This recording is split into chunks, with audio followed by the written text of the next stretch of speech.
So Jimmy Dore appeared on Tucker Carlson, and while he was there, he let the Dems have it.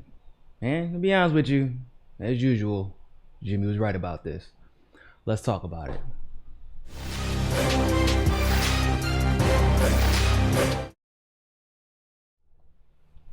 What is going on, everybody? Thank you all so much for tuning into this live stream segment of Mikas Isukas. And of course, as always, I am your humble host, Niko House. So everybody knows that the president was acquitted. I know, right? But the truth of the matter is, you did not have to be Morpheus to see that coming. I mean, we've been telling you on this show there was no legal standing for anything they were trying to impeach Trump on. I don't know why people kept thinking that's right, because the Democrats keep lying to them. People were so comfortable being all snuggled up and wrapped around and their confirmation biases. Oh my God, the Democrats can never be right. The Republicans are always wrong, and anybody who says otherwise is a liar. That's what we were told. But you know what? We were some of the only ones on this channel anyway. We were some of the only people on YouTube who were being honest. Like, look, there are some Democrats who claim this is about strategy. It's a dumb strategy. He's going to end up on top in the end. We said that. There are some Democrats who are claiming it was about rule of law. No, it ain't. Because Tulsi introduced a censor legislation that actually outlined and listed every single actual impeachable offense that Donald Trump had committed. The Democrats ignored her and then excoriated her for not participating in their political partisan bullshit.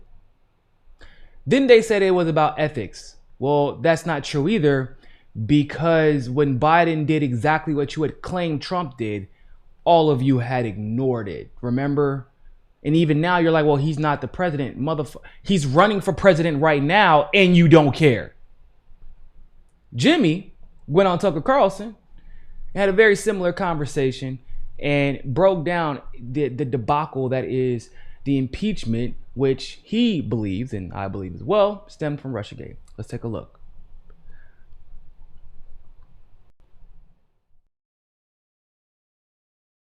This is all kind of tied together because Russiagate is a result of the failure of the Democratic Party to present a platform that gets people who want to vote Democrat off the couch to vote for them. So they can't actually offer them anything because they're beholden to their donors. The same people who control the Republican Party control the Democratic Party. We don't really have two parties, right? So they have to do Russiagate and impeachment and all these these circus shows, right, to distract you from the fact that the Democratic Party doesn't represent workers anymore, that they actually represent big pharma, health insurance, the military-industrial complex, and Wall Street. And that's why all this is happening. And that's why they have to cheat Bernie Sanders, because he's going to upset their game, their money game. And that's why they got to stop him before. The first job of the Democratic Party is to stop the candidate who represents the workers. And then, and only then, can they turn their attention towards Donald Trump. So is that why we never have debates about the tax code? We spend a lot of time on bathrooms. We spend a lot of time on these kind of peripheral social issues. But I can't remember the last time someone talked about carried interest. Can you? Tucker, as Nancy Pelosi is ripping up Donald Trump's speech, she's passing his legislative agenda. So, and also, if you watched closely last night, you got to see her applaud Donald Trump's imperialism when it comes vis-a-vis of Venezuela, right? So, and I know you did good work on Venezuela. We all know these foreign entanglements are just CIA plots that steal resources and give it to American corporations. They admitted so much. John Bolton admitted on Fox News that that's what Venezuela was. So you saw the one-party rule last night. You saw Nancy Pelosi applauding and getting up with Juan Guaido, who is a CIA-appointed puppet leader of the Venezuela. So you saw that's the part I like to call out. That's when they're both in bed with the intelligence community. They're both in bed with the military-industrial complex. And so yeah, you're right. We're not talking about real things. No. We're talking about Russiagate. We're talking about a phone to the Ukraine. We're never going to talk about why when the Democrats had complete control of the government, they gave us a right-wing health care plan anyway. Oh, maybe it's because there aren't really two parties. There's one party in America, and they're both controlled by big business. First of all, can we all take a second to look at Tucker Carlson's smiling face? That man was. Oh my God. I don't think that I'm a homosexual, but if I was, I'm pretty sure I'd be with Jimmy Dore because he's like my soulmate right now. Oh my God. I can't really believe that I'm agreeing with everything he says. Oh my God. Like, oh my God. That was awesome. That was awesome. And it's always amazing to me how much the populist conversation, the populist message always transcends these conservative and liberal boundaries that are basically social constructs that started out as a like genuine conversation about different issues, but they were nuanced differences, but we all agreed on the bigger picture. Now, liberal and conservative has become these exclusive tribal clubs where we can't actually engage in legitimate discussions because we're claiming we have two fundamental goals, when if we have two fundamental goals, fundamentally different goals, I should say, then we have a problem altogether. But also, before we talk about that, I want you all to go follow Case Study QB on Twitter. Got to give a shout out to Adrian, who just hit 1,000 followers on Twitter. You can also follow him on YouTube as well. Case Study QB is part of the MCSC network. Adrian does amazing work for us, cutting up clips and exposing the mainstream media's ridiculous takes, catching our progressive allies when they get on the mainstream media, and bolstering that message as well. So go follow Case Study QB on Twitter. So what Jimmy said was 100% true, from the Russiagate to Pelosi clapping to the quote unquote Ukraine call, and the ultimate truth, which is there aren't two parties in the United States. There is only one, and they both belong to the oligarchs. What was interesting is when I saw Tucker Carlson actually agree when he was like, they're bought off just like the Republicans, and he said true. That was actually kind of surprising, because I've seen Tucker Carlson agree with populist messages before, but I haven't really seen anyone directly criticize the Republican Party where Tucker Carlson's like, yeah, I mean, I agree. Like, just straight up, yeah, they're bought off. They and the Democrats are bought off. So that was pretty cool to see. And once again, y'all know I very rarely agree with Tucker Carlson on most issues when it comes to domestic policy. But we seem to be in agreement for the most part on corruption. We seem to be in agreement for the most part on the military-industrial complex. And we definitely seem to be in agreement on the most part when it comes to money and politics. So when you have Nancy Pelosi pretending like she actually... That State of the Union address was ridiculous. Like I say, I'm not about to watch this nonsense. For what? So Trump can lie to me in his State of the Union address, then for the Democrats to give a response, turn around, and then they lie to me too? Well, I get lied to 365 days a year by these politicians. Why the hell am I going to watch the State of the Union address so they can lie to me concisely? They're going to lie to me in a more concise manner, I guess. Like, I don't need to watch that. But what I found interesting was when Nancy Pelosi stood up and ripped up his... Oh my God, look at her rip up my speech. Oh, she's so bold. She gives me so much energy. Oh my God, this is life. She gives me life. What? So you knew what he was going to say before he said it? And you just waited till after the speech was done to rip it up? Huh? And then what Jimmy said is even funnier, because he's absolutely right. You're going to rip up his speech and then pass damn near his whole agenda. His whole entire... When did Nancy Pelosi stand up to the NDAA? Somebody want to give me a hint, a clue? Did she stand up to it? Did she fight against it? You know what? I would have even been a little impressed if Nancy Pelosi gave a little pushback. A little, like, yo, bro, you don't need this much money. And made a big deal about how much money is being split. No, that's not what happened. Even when it came to Iran, was Nancy Pelosi upset because Trump assassinated the first most popular man in Iran, one of the most popular men in the Middle East, and a general, a whole ass general? Was she upset about that? No, she was upset because Trump didn't get her permission first. And like Medea Benjamin from Cole Pink said in our interview, and she said, I'm scared because they're mad about that, but like if he would have taken it to Congress, the likelihood of them voting for it anyway is extremely high. So let's not pretend there's much difference between Nancy Pelosi and Donald Trump. But then on top of this, the capitulation to the neoconservative establishment, the military-industrial complex, and the foreign policy establishment has real consequences that we have been talking about since 2016. I've been saying you cannot manufacture an impeachment to overturn an election. Anyone who wants to call that a quote-unquote Republican talking point, I don't know what to tell them, but I don't like calling people idiots unless I mean it. But I'm going to be honest with you. You got to kind of be an idiot to think that that basic theory is a Republican talking point. Because let's be clear. If Bernie Sanders becomes the president, what do you think the Republicans are going to do? Any foreign policy misstep by Bernie Sanders, any perceived administrative misstep by Bernie Sanders will lead to talks of impeachment to overturn an election. Not to quote unquote hold Bernie Sanders accountable, but to overturn an election. And the theory that I just said that applied to Donald Trump will still be a theory that will be applicable to a Bernie Sanders administration. There's nothing Republican about that talking point. And so when you try and do something like that, when he already had a base that the Democrats tried to ignore existed, they think that they're just some quote unquote basement dwellers. No, bro, there are everyday people that I know voted for Trump just to piss the Democrats off. There are people in the Midwest that cared about one singular issue. Not even joking. I've seen it. I've talked to them. One singular issue: trade deals, disastrous trade deals, NAFTA. They don't like NATO. They don't like they didn't want TPP. And then they were like, and we don't really like what Trump says most of the time, to be honest with you. But he stood up to the establishment, and we don't like NAFTA.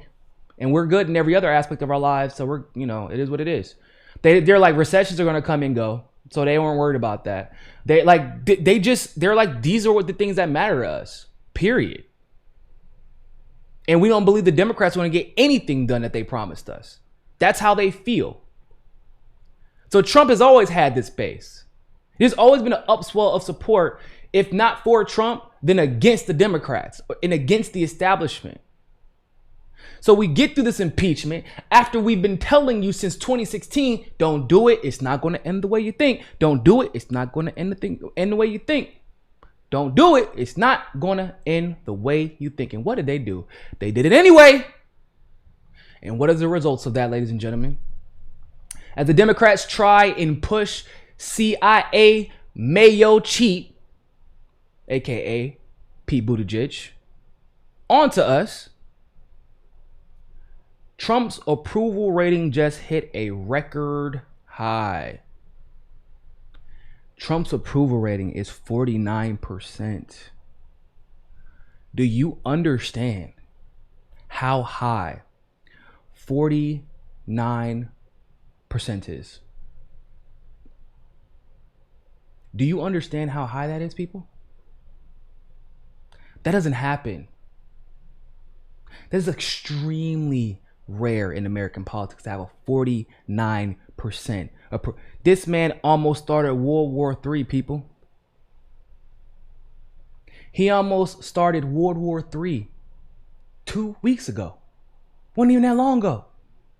And the Democrats, because at that point, he actually was falling. It was falling to like a 35, 36% approval rating. I was like, okay, all right. Bro. Then the Democrats threw him a softball. Pied Piper candidate, right? Here, Trump, go crush this softball. Knock it out of the park. And that's exactly what he did. That is exactly what he did. And then, man, brought the Tuskegee Airmen, like brought a bunch of famous black people and you know, to the to the State of the Union address. And for some people who think that those optics don't look good, I got some bad news for you. Yes, they do. Yes, they do. People don't realize Trump has been, if you can call it pandering, because that's exactly what it is, but it doesn't matter because the average American is going to see that. You have to understand, and I talked about this on Fault Lines Radio with Nixon and Stranahan a couple of mornings ago. The Democrats portray black people as victims all the time. You know what? I'm going to take it a step further. Not only the Democrats, not only neoliberals, but liberals and progressives portray black people as victims all the time. That is how, and not just black people, Latinos, Arabs, they portray us as victims who can only be saved by the almighty white knight. That is how they are always portraying us. Well, I can't say always. For the majority of the time, that is how they are portraying us. They rarely celebrate our prosperity.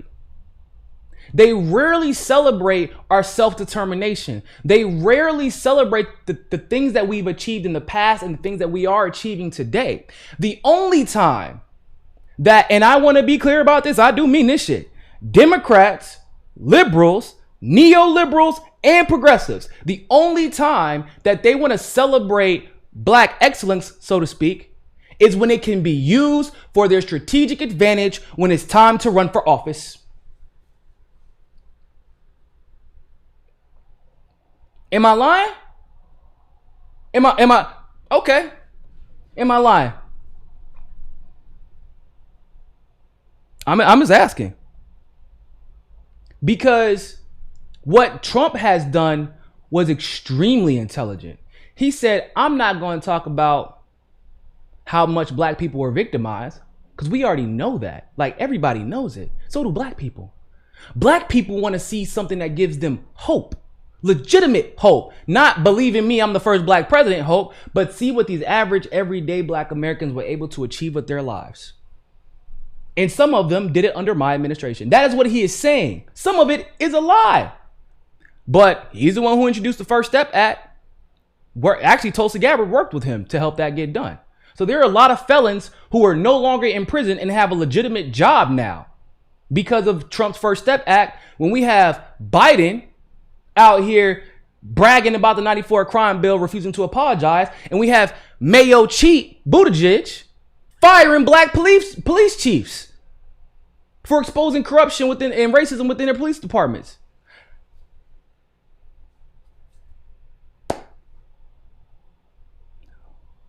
Until we start recognizing, it's crazy to me because Trump is dumb when it comes to some things, right? He's an idiot when it comes to some things. But when it comes to marketing, he is a goddamn genius. He is a damn genius. And he knows how to hurt the Democrats every single time. Look, you know what he even did? He was like, hey, Pence, watch this shit. I'm about to embarrass them. Yeah, and is that Juan Guaido? Juanito! What's up, homie? Yeah, let's give a clap to Juan Guaido. Watch this dumbass son. Watch her dumbass stand up and clap. Oh my God, Juan, you're so amazing. She really gonna clap for my regime change war that none of her people liked. She's so stupid. Oh my God, how could she be this dumb? I can manipulate her. Watch, I'm gonna stand up. She gonna rip up this speech. Watch. Up. See, I told you. Look, she's so predictable. Like, he manipulates the Democrats in every way. He can, because Trump was one of them. He knows how they operate. He knows how they think.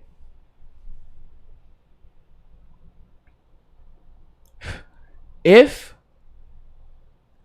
the Democrats don't get it together, Jimmy said it. Jimmy said it. He's like, this Russiagate nonsense, the Ukrainegate nonsense, cheering for regime change war. They don't get it. They don't get it. You can't just prop up black people like victims and never want to celebrate us until it's you don't want us to celebrate. No, here's how it goes. And I hate I hate to be so blunt about this, but I feel like some people need to hear this shit anyway. So you can't just celebrate black people, quote unquote, by using our success that we've garnered for ourselves, that we've had to work 3 times as hard for, in a system that is meant to oppress us. And if it isn't meant to, quote unquote, oppress us, it does not reward us in the same fashion, because we don't look like some people who get opportunities, or are giving opportunities, I should say, that award opportunities. We're not in that network. We don't have the same personality. We didn't grow up down the street from each other. Our granddaddies weren't best friends. Like, you know what I mean? My granddaddy didn't own an NFL team like your granddaddy did. You know, we weren't in the oil industry together. We didn't go to the same finisher school, the same Ivy League school. We couldn't get into the same fraternities. You know what I'm talking about. We had to go through 3 times the effort to achieve half of what most people are even able to achieve in a lifetime. And we have to do it through our own efforts with very little help. And the little help we get, we are lucky to get. Then what y'all do is throw us out in front and make us tell the world why you're appropriate to do the job. How great you are. Hey, this black person was successful by themselves, so let me use him who gained his success by themselves, or her who gained her success by herself, and get them to prop me up. That's what y'all do. Hey, I'm the best candidate for black people. Black person, tell them why. But how many times have you stood out in front and said, this is why this black person here, or this Latino person here, or this Muslim person, this Desi, this Arab, this Filipino, this Hawaiian? When have you stood in front and said, this is why we need them and why they need to be leading, why their unique experiences equip them to be in the position that they are trying to be in?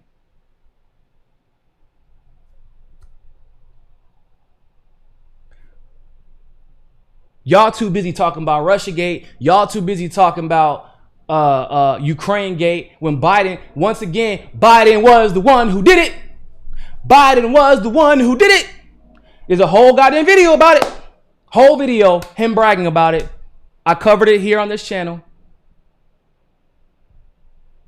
You clapping for Juan Guaido. Juan Guaido, if you've ever been to a protest that was for the people who support Juan Guaido. So I live in Miami, right?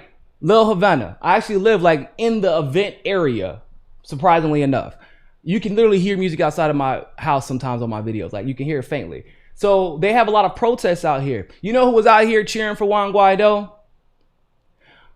The Venezuelan Republicans for Liberation. Yeah, and do you know what some of the stuff they were cheering, like the things that they were uttering? Like on some real talk. I can't even say it on camera because my video might get taken down.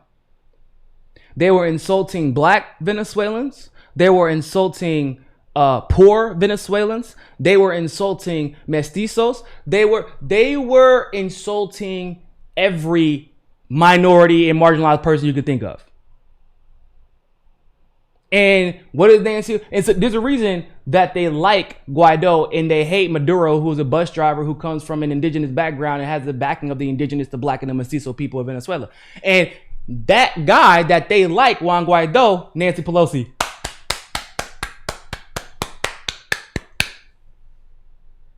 Really?